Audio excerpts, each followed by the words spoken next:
మాట చెప్పిన విద్యాశాఖ మంత్రి రద్దు చేయాలి జీవో నెంబర్ 77ను.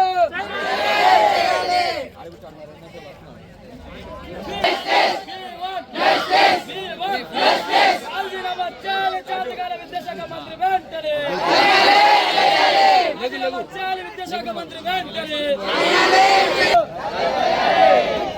జీవో నెంబర్ 77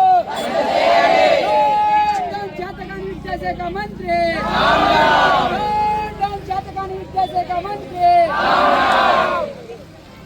విడుదల చేయాలి ఫీజు రియంబర్స్మెంట్ వెంటనే.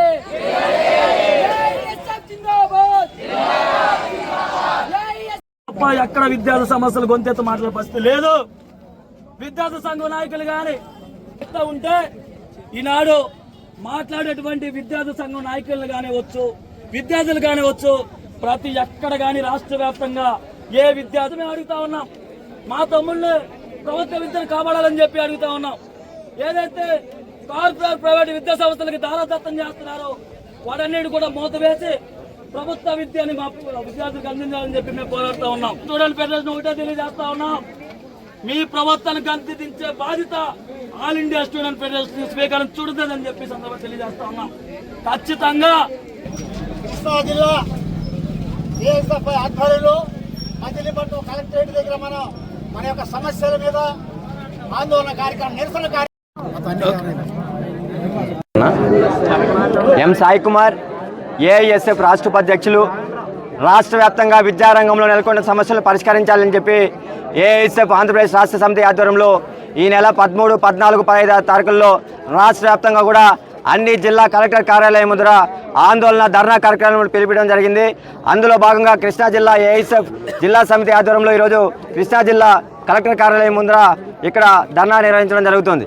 ఈయన ముఖ్య ఉద్దేశం విద్యారంగంలో నెలకొన్న సమస్యలను పరిష్కరించాలని చెప్పి ఏఐఎస్ఎఫ్గా అనేక రకాలుగా వినతిపత్ర రూపాల్లో, ధర్నా రూపాల్లో ఆందోళన చేస్తున్నప్పటికీ ఏమాత్రం కూడా ఈ ఎన్డీఏ కూటమి ప్రభుత్వం, మరీ ముఖ్యంగా విద్యాశాఖ మంత్రి నారా లోకేష్ అయితే దున్నపోతు పైన వర్షం కురిసినట్టుగానే వ్యవహరిస్తున్నాడు. కానీ ఆయనకు మాత్రం ఏమాత్రం కూడా చలనం లేకుండా ఆయన వ్యవహరిస్తున్నారు.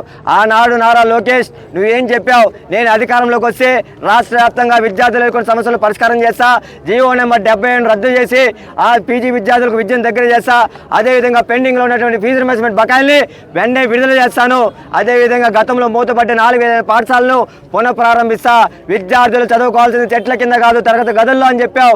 అదేవిధంగా నాడు నేడు కార్యక్రమంలో గత ప్రభుత్వం అక్కడ మొత్తం కూడా నిధుల్ని దారిమళ్లించింది.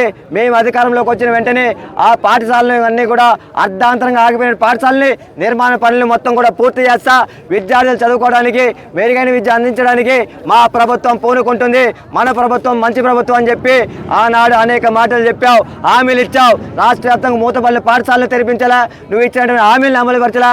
మరి విద్యాశాఖ మంత్రిగా నువ్వు ఎందుకని చెప్పి ఈ సందర్భంగా విద్యార్థుల పక్షాన ఏఐఎస్ఎఫ్గా డిమాండ్ చేస్తున్నాం.